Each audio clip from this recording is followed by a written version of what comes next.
Hello friends, एक बार फिर स्वागत है आपका अपने YouTube channel Shri S&P mathematics पर। तो फ्रेंड्स, जैसा कि आप लोग को पता है कि इन दिनों हम क्लास 10th में मैथ का चैप्टर फर्स्ट वास्तविक संख्या कर रहे हैं, ठीक, जिसमें हमने एक्सरसाइज 1.1 पूर्ण रूप से ख़त्म कर ली थी। और इसके बाद में मैंने आप लोग को एक्सरसाइज 1.2 का बेसिक एकदम जीरो लेवल से मीन्स अगर बोले तो 9th और 10th जो दोनों का मिला के इसका निचोड़ मैंने इसके पिछले वाले वीडियो में आपको पढ़ा दिया था। अगर आप लोगों ने वो वीडियो नहीं देखा तो प्लीज़ पहले आप वो वीडियो देख लीजिए, तभी आपको ये वीडियो समझ में आएगा, ठीक। तो अगर आप लोग वो वीडियो नहीं देखे तो आपको प्लेलिस्ट में उसका लिंक मिल जाएगा, आप वहाँ से वो वीडियो देख सकते हैं। उसके बाद आप लोग ये वीडियो देखिए, बहुत अच्छे तरीके से समझ में आएगा, ठीक। तो मैं आप लोग को इस तरह से पढ़ाना चाहता हूँ कि अगर आप लोग 9th में बिल्कुल भी नहीं पढ़े हैं तो कोई बात, उसमें आप लोग को कोई चिंता करने की आवश्यकता नहीं रहेगी, ठीक। मतलब जैसे आज हमारा रहेगा अभाज्य गुणनखंड विधि से क्या लासा और मासा ज्ञात करना, ठीक। तो अगर गुणनखंड का आपको गा भी नहीं पता होगा तो कोई टेंशन लेने वाली बात नहीं है, बस आप अपने भाई के ऊपर भरोसा करिए और जितना मैं पढ़ाता हूँ आप ऐसे पढ़ते रहिए, ठीक। तो आज हमारी एक्सरसाइज 1.2 का हम लोग क्वेश्चन फर्स्ट से सॉल्व करेंगे, ठीक। तो इसका क्वेश्चन फर्स्ट है हमारा कि निम्नलिखित संख्याओं को अभाज्य गुणनखंडों के गुणनफल के रूप में व्यक्त कीजिए। इसका 5 पार्ट दे रखे हैं, तो आइए हम देखते हैं बारी बारी से। अभाज्य गुणनफल के रूप में हमें इसे व्यक्त करना है। फर्स्ट है इसका 140 दे रखा है, इसको हमें अभाज्य गुणनखंड के गुणनफल के रूप में व्यक्त करना है, ठीक है। कि लिखा है ऊपर देख लीजिए आप कि अभाज्य गुणनखंडों के गुणनफल के रूप में व्यक्त कीजिए। एकदम ध्यान से देखो, अभी देखो चुटकी में आपको किस तरह ये एकदम भुनगा लगेगा, एकदम मज़ा आ जाएगा पढ़ने के बाद में। देखिए दे रखा है 140। अब सबसे पहले एक एक स्टेप आप देखिए कि आपको करना क्या है। देख मेरे भाई, आपको मैथ से मैं प्यार करवा दूंगा, ठीक, हाँ प्यार करवा दूंगा, जैसा सुन रहे हो आप, बस आप अपने भाई के साथ ऐसे बने रहिए। 140 है तो अभाज्य गुणनखंड, जैसा कि आपको शब्द से ही पता चल जाना चाहिए कि अभाज्य गुणनखंड। अब मैंने इसके पिछले वाले वीडियो में बताया था कि अभाज्य संख्याएं क्या होती हैं। अभाज्य संख्याएं ऐसी होती हैं कि जिनका गुणनखंड जो है वो 1-2 नहीं हो सकता। अभाज्य संख्या जो होती हैं उनका उनका गुणनखंड 2 संख्या नहीं हो सकती, ठीक। और अगर उसे आप परिभाषा में बोलना चाहें तो ऐसी संख्याएं जो स्वयं और एक के अलावा अन्य किसी संख्या से विभाजित ना हो, अभाज्य संख्याएं होती हैं, ठीक। तो हमारा इसमें उद्देश्य ये रहेगा कि हम जो इस तरफ काटते चलेंगे हम संख्याओं को, वो संख्याएं हमारी अभाज्य होनी चाहिए। और सबसे पहले हम 2 से देखेंगे कि क्या 2 से कट रही है या नहीं, ठीक। तो ये तो आपको पहचानना आता है ना संख्याओं को देखकर कि कौन संख्या किससे कट रही है। नहीं आता तो प्लीज़ आप 1 मिनट बस आप मुझे दीजिए। अभी देखिए कि अगर संख्याओं के लास्ट में कितना बड़ा भी अंक लिखा हो, उसके लास्ट में अगर 0, 2, 4, 6, 8 अगर इतनी संख्याएं दे रखी हैं, आप कहीं अगर नोट करना चाहें तो रफ में नोट कर सकते हैं कि अगर इतनी संख्याएं दे रखी हैं तो वो हमेशा 2 से विभाजित होंगी, कितना बड़ा भी अंक लिखा हो। जैसे अगर आपको बोल दिया जाए ये बताइए कि ये भाज्य है अभाज्य है, या पूछे इवन ओड सम विषम के बारे में पूछ लिया जाए, आपको ये पता करना है कि ये क्या संख्या इतनी बड़ी है, ये 2 से कटेगी कि नहीं। तो कुछ नहीं करना है, सबसे पहले राइट साइड से आपको पहला अंक देखना है। अगर यहाँ पर इनमें से कोई भी संख्या दिख जाएगी तो वो संख्या 2 से विभाजित होगी, मतलब 2 का पूरा भाग उसमें हो जाएगा। क्या क्या 0, 2, 4, 6, 8, ठीक। और अगर संख्याएं जो हैं उनका अगर योग 3 से विभाजित हो तो वो संख्याएं 3 से विभाजित होंगी। जैसे 3, 5, 384, 8 4 12, 3 15, जोड़ लीजिए पूरा। 3 और 8 11 और 4 15, 3 5 15, 5 से कट रहा है तो इसका मतलब ये 3 से विभाजित होंगी। ओ सॉरी 3 से। ठीक, तो इस तरह से पता चल जाएगा कि संख्याएं 3 से विभाजित हो रही हैं कि नहीं। अब देखिए, अगर लास्ट में अगर 0 और या तो 5 अगर दिखे, कितना बड़ा भी अंक हो, सबसे दाहिने साइड से अगर पहला अंक 0 या 5 हो तो वो संख्याएं 5 से विभाजित हो जाएंगी। ठीक, और ऐसे बीच बीच में आएगा अगर कोई तो मैं आपको बताता रहूँगा। मतलब मेरा उद्देश्य ये है कि आपको एकदम जीरो से, मैं एकदम बोले तो गणित के गा से मैं आपको पढ़ाने की कोशिश कर रहा हूँ। ठीक है, मेरा उद्देश्य ये बिल्कुल भी नहीं है कि बस मैं आपका केवल कोर्स ख़त्म करूँ। अगर मुझे कोर्स ख़त्म करने को होता ना तो अब तक मैं दो वीडियोस का बना चुका हूँ इस वाले चैप्टर को। अब तक ये ख़त्म हो जाती पूरी 1.2 एक्सरसाइज। लेकिन आप मेरे एक प्लेलिस्ट जाकर चेक कर सकते हैं। मेरा उद्देश्य ये बिल्कुल भी नहीं है कि मैं केवल आपका सिलेबस ख़त्म करूं। तो आप देखिए, ये किससे, इसका पहला अंक जो दिख रहा है आपको क्या 0 है ना, तो ये संख्या किससे 2 से विभाजित होंगी। बेटा बस 1-2 क्वेश्चन आपको मैं थोड़ा एकदम डीपली पढ़ा रहा हूँ, उसके बाद जब आप समझ जाएंगे, अभी मैं स्पीड अपनी पकड़ूंगा तब फिर शताब्दी एक्सप्रेस वाली। अभी आपको लग रहा होगा कि सर बहुत धीमे पढ़ा रहे हैं, तो इसमें बात ऐसी है कि यहाँ पर हमें कई तरीके के बच्चे हमसे पढ़ते हैं, तो उसमें कोई थोड़ा लो है तो कोई हाई है, तो मुझे सबको देख के चलना है ना।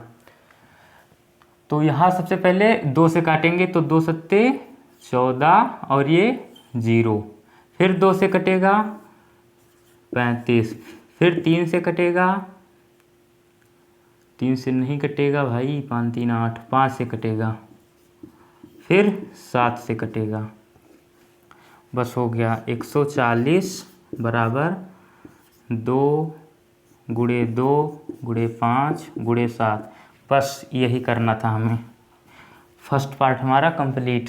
ठीक, सेकंड देखिए, सेकंड दे रखा है हमारा 156 है, 156। अब देखिए किससे कटेगा, 2 से कटेगा सबसे पहले। और देखिए मेरे भाई, यहाँ पर जितनी भी संख्याएं आएंगी सारी संख्याएं अभाज्य संख्या ही रहेंगी, भाज्य नहीं आ सकती। ठीक, तो ये बात आपको ध्यान रखना है। तो ये 2 से कटेगा, 2 सत्ते 14, 1 2 अट्ठे 16, फिर 2 से 2 तियाँ 6, 1 2 9 18, 3 कम 3 3 तिरका 9 और 13 कम 13। ठीक, ये हो गया 156 बराबर 2 गुणे 2 गुणे 3 गुणे 13। ठीक, सेकंड भी इसका ख़त्म। समझ में आ रहा है ना? कुछ नहीं भाई, ये तो आप बचपन से करते आ रहे हो। और इसका थर्ड पार्ट दे रखा है 3825। 3825 ये किससे कटेगा? 5 2 7 3 10 8 18, 3 से कट जाएगा, 3 कम 3, 3 दूनी 6 2 और 22, 3 सत्ते 21, 1 3 पचे 15। अब ये 2 1 3 3 5 8 8 7 15, फिर 3 से कटेगा, 3 चौक 12, 3 दूनी 6 1 3 पचे 15, 3 पचे 15, 3 6 1 7, 3 चौक 12, फिर 5 2 7 4 11, 3 से नहीं कटेगा, 5 से कटेगा, 5 9 40, 2 5 पचे 25, फिर किससे कटेगा? 5 से 8 5 13, 3 से नहीं कटेगा, 5 से, 5 कम 5 3, 5 सत्ते 35, फिर 17 से कटेगा। कब तक काटना है? जब तक लास्ट में 1 ना आ जाए।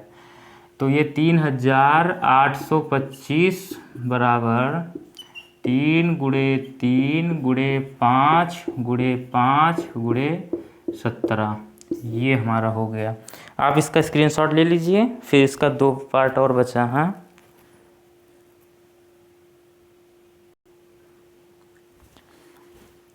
हाँ, तो इसके बाद हमारा चौथा क्वेश्चन है 5005।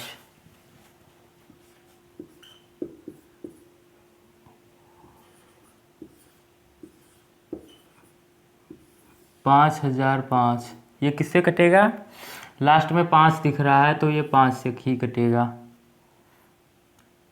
5 ये 0 0 और 5 एकम 5।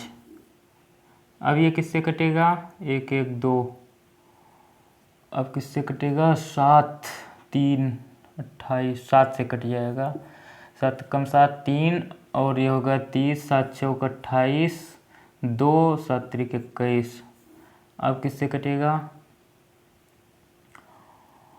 4 3 7 1 8। 3 से नहीं कटेगा। 11 12 13 14। 11 से कट जाएगा। 11 कम 11 और 3 14 और 33। 11 3 33 और 13 कम 13। ठीक, तो इसमें क्वेश्चन कहा गया है कि अभाज्य गुणनखंड के गुणनफल के रूप में व्यक्त करना है, तो बस हो गया। इसी तरह हमें व्यक्त करना है। 5 × 7 × 11 × 13 ये हो गया। बस यही करने कहा था मुझे। अब क्या है अगला? 7429। पांचवा है इसका 7429। एक बार चेक कर लेता हूँ। 7429। 7429। ठीक, अब देखिए ये 2 से तो कटेगा नहीं, ठीक, क्योंकि यहाँ पर 9 है।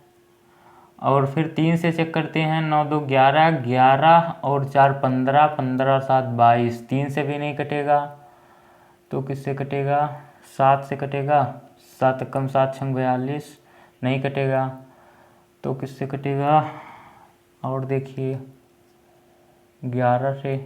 11 चौक 44 55 66। चेक कर लेते हैं।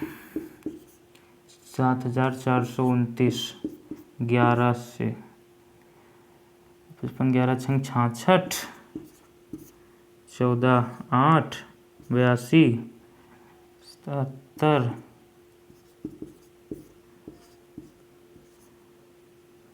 ग्यारह से नहीं कटेगा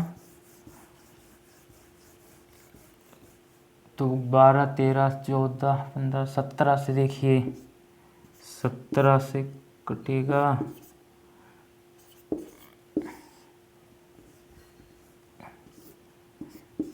अगर संख्या बड़ी हो, आपको नहीं समझ में आ रहा हो, तो आप ऐसे भाग करके ऐसे चेक कर सकते हैं। ठीक है। 34 7 51 17 चौका 68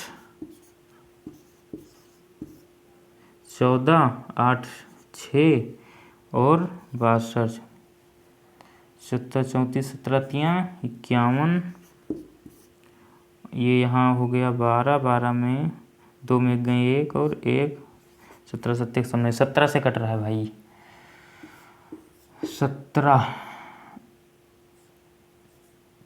3 और 7 17 7 119 11 17 34 17 51 52 और 10 62 6 17 चौका 68 68 और 8 5 13 और 1 14 74। ठीक है। अब ये किससे कटेगा? 19 38 19 से देखिए। 19 दूना 38 और 2 40 5 19 से कटेगा। 19 दूना 38 और 2 40 5 19 19 3 57। अब ये केवल 23 से कटेगा। 23 कम 23। ठीक, तो बस हो गया ये 7429 बराबर 17 × 19 × 23। बस यही करना था। आप इसका स्क्रीनशॉट ले लीजिए।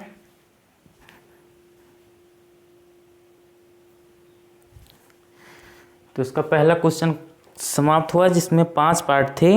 अब इसका दूसरा क्वेश्चन है कि पूर्णांकों के निम्नलिखित युग्मों के मासा और लासा ज्ञात कीजिए तथा इसकी जांच कीजिए कि दो संख्याओं का गुणनफल बराबर मासा गुणे लासा है। जो मैंने आपको एक फार्मूला करवाया था, क्या करवाया था, लासा गुणे मासा बराबर पहली संख्या गुणे दूसरी संख्या, वो फार्मूला हमें यहाँ पर लगाकर इसकी जांच करनी है। ठीक, तो पहले आधा स्टेप तो यही जो अभी हम लोगों ने किया है यही होगा। उसके बाद देखिए क्या करना है। संख्या दे रखी है हमें 26 और 91। ये क्वेश्चन दूसरे का फर्स्ट पार्ट है। पहले 26 का आप गुणनखंड कर लो, 13 और 1, और क्या है 91। कितना जाएगा, 3 नहीं जाएगा, 9 1 10, 7 कम 7 2, 7 कम 7 और 7 3 21 और 13 कम 13।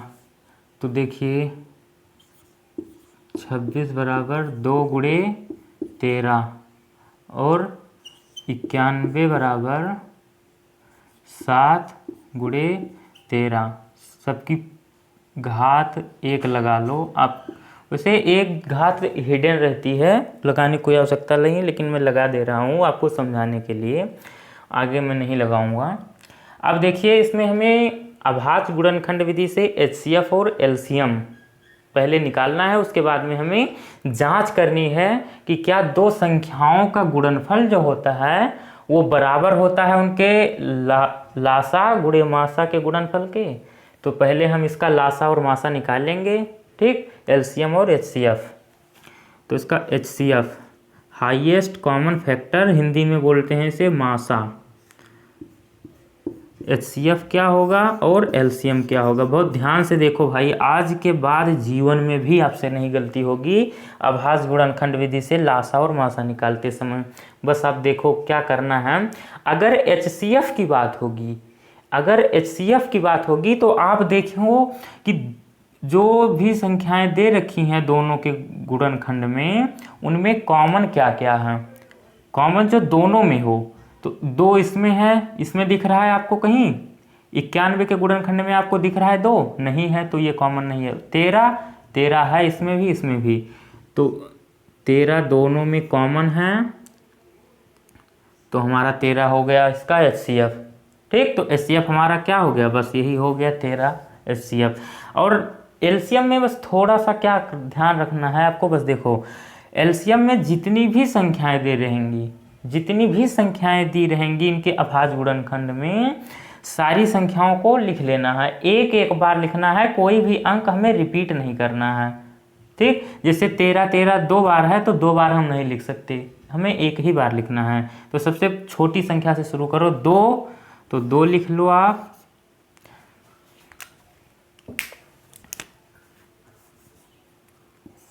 2 और क्या है, फिर 7 गुणे 7, और क्या दे रखा है 13।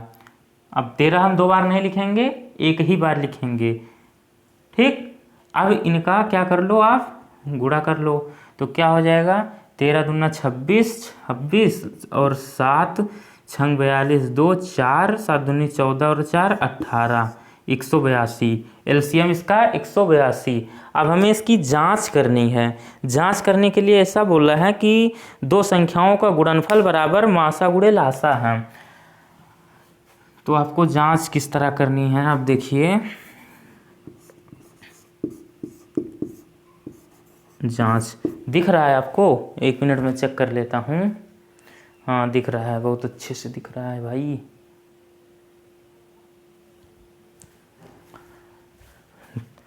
तो दो संख्याएं कौन कौन सी हैं, 26 और 91। 26 और 91 ये बराबर होगा किसके, 13 गुणे 182 के गुणनफल के। 13 गुणे 182 के गुणनफल के। अगर आप लोगों ने बेसिक वाला वीडियो देखा होगा तो उसमें मैंने बताया था ये फॉर्मूला कौन सा है कि दो संख्याओं का गुणनफल बराबर लासा गुणे मासा। और वैसे आप लोगों ने पढ़ा भी होगा पहले भी अगर नहीं पढ़ा है तो आप इसके पहले वाले वीडियो को देखकर पढ़ सकते हैं। तो इसमें देखिए क्या होगा, 13 दूना 26, 2 और 13 दूना 26, 43, 13 चौका 52, 13 पच्चीस 65, 13 छक्का 78, 13 सत्ते 91, 13 अट्ठे 104 और 5 6 106, 10 13 कम 13 और 10 23। ठीक, और इसका आप जब मल्टीप्लाई करेंगे तो भी आएगा 23 66। मैं चेक कर लेता हूँ आंसर इसका सही आ रहा है। 182 23 66, हाँ सही है। ठीक, तो ये हमारा एक दोनों साइड हमारी इक्वल आ रही है, तो इसका मतलब जांच जो करनी थी हमें सही है। आप इसका स्क्रीनशॉट लेना चाहें ले सकते हैं। दूसरा क्वेश्चन दे रखा है 510 और 92। इसमें 3 पार्ट हैं, तो 2 मैं करा दे रहा हूँ, एक आप लोग को होमवर्क में करना है। दूसरा है 510 और 92।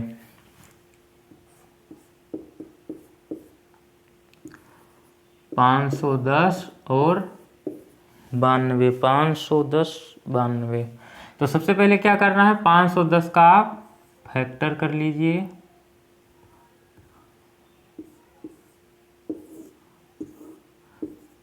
2 दूनी 4, 1 2 पंचे 10, 2 पंचे 10, 5 5 10 12, 3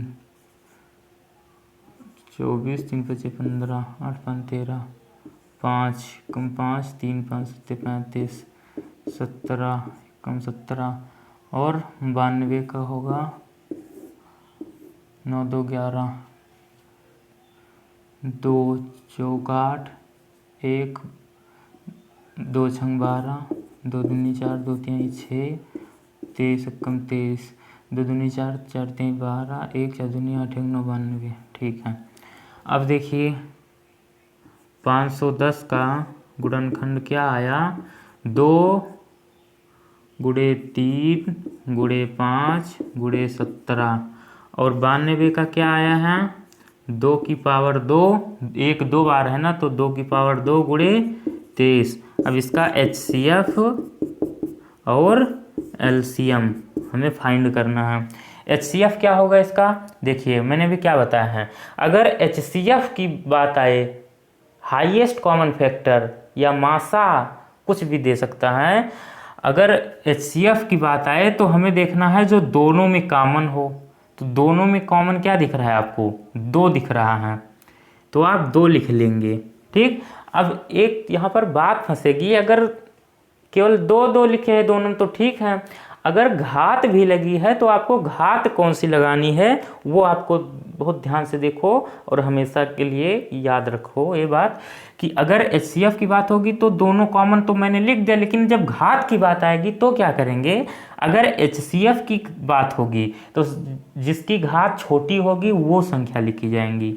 इसके घात क्या है, कुछ नहीं मतलब 1, तो घात इसकी 1 लगेगी, 2 नहीं लगेगी, 1 लगेगी। ठीक, और LCM की बात होगी तो क्या होगा, अगर LCM की बात होगी तो जितने भी इसके अभाज्य गुणनखंड हैं सारी संख्याओं को लिखा जाएगा और उसमें बड़ी घात के साथ, किसके, बड़ी घात के साथ। तो 2 की सबसे बड़ी घात क्या है, 2 है, तो 2 की घात 2 लिखेंगे, ये वाली इसकी घात नहीं लगाएंगे। जिस संख्या की घात बड़ी हो वो वाली संख्या लेकर हम चलेंगे इसमें, उसका मीन्स बड़ी संख्या की जो भी बड़ी संख्या वाली घात जो होंगी उन संख्याओं का गुणनफल हम LCM में लेंगे और जिन संख्या की घात छोटी होगी वो HCF में लेंगे। तो इसकी घात बड़ी है तो 2 की पावर 2, 1 मिनट भाई मैं इंक डाल लेता हूँ।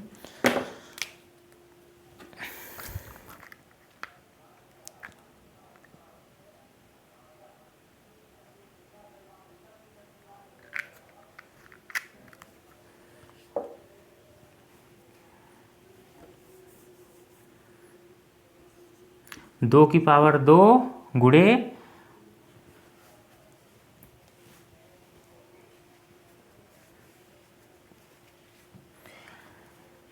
3 की पावर 1, फिर 5 की पावर 1 और क्या है फिर 17 फिर क्या है 23, इन सब की पावर 1 है। अब इसका गुणा कर लेंगे, वही हमारा एलसीएम हो जाएगा। तो इसका क्या होगा, 2 दूनी 4, 4 त्याई 12 पंचे 60, 60 और गुणे 17 क्या हो जाएगा 17 0, 17 छक्का 102 और गुणे 23 हो जाएगा। 2 दूनी 4 पंचे 20 त्याई 60 और 60, 17 0, 17 छक्का 102, ठीक है 23। अब इसका आप लोग मल्टीप्लाई कर लेंगे, तो मल्टीप्लाई क्या होगा इसका 102 में 23 का करेंगे तो 2 तिहाई 6, 3 दूनी 6 0 3 और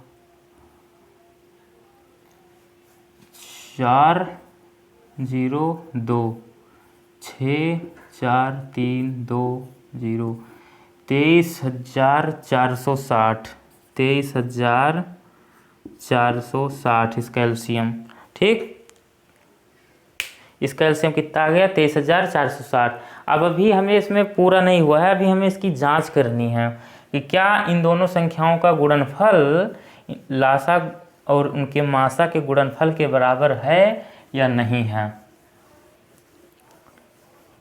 तो दो संख्याएं कौन कौन सी थी 510 और 92, और लासा मासा कितना है, लासा है 23,460, 23,460 और मासा है इसका 2, इनका गुणनफल 510 गुणे 92, तो 0 2 छंग 12 1 2 चौक 8 1 9 2 तिहाई 6 2 दूनी 4 और ये भी हो जाएगा 26,920। ठीक, आपकी इच्छा हो तो आप इसका मल्टीप्लाई करके देख सकते हैं, यही आएगा।